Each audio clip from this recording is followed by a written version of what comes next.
volcanic eruptions can be awe-inspiring to watch. But their unpredictable nature means they remain a threat to many. Today, almost 10% of people around the world live within 100 kilometers of an active volcano, and so we need to understand how volcanoes work and why they erupt. Associate Professor Teresa Ubide is a volcanologist at the University of Queensland. She travels the world collecting volcanic rock samples so she can analyse their chemistry back in the lab. I am particularly interested in the crystals that grow inside the volcano and are transported to the surface during eruptions. That's because these crystals serve as a time capsule of what was happening inside the volcano before it erupted.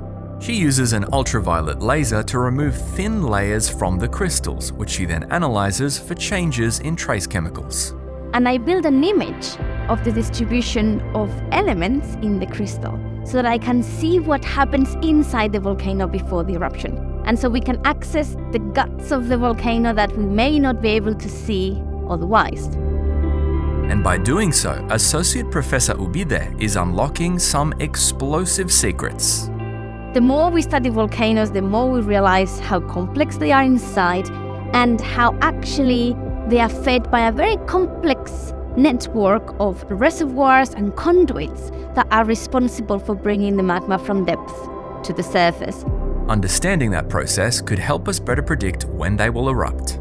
For example, her research has shown that as magmas travel towards the surface, they are filtered to a consistent composition in many volcanoes around the world.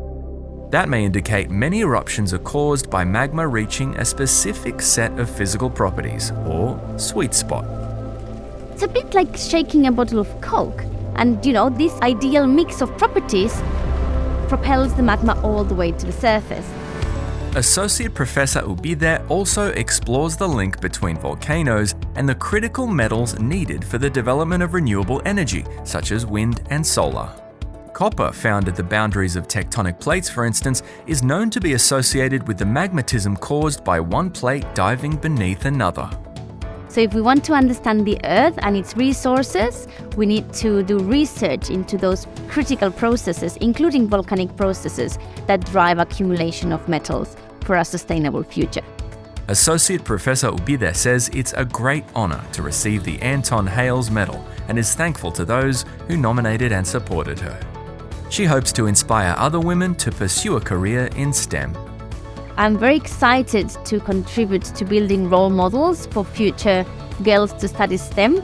I think it is really important that we build a diverse and inclusive STEM workforce to make the discoveries for our future.